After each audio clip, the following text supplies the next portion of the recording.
Hello everyone, this is Tuyara and today I want to teach you some main greetings in Sakha language. So to greet someone you can simply say darobo or darobolorung. Use darobo to greet one person and darobolorung to greet a group of people. However, these words came to our language from the Russian language, so if you want to sound more authentic you could say eharde, which is also a greeting word. At the same time, we have a very literary greeting, which sounds like Alamaykun Salamanan, which means with the warmth of the sun.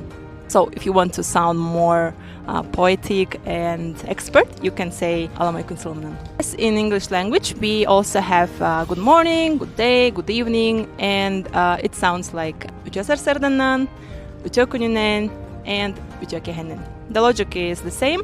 So ütö means good, and then you just simply add the time of the day.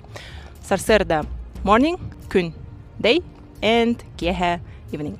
So I hope it was interesting and helpful, and see you in the next video. Thank you.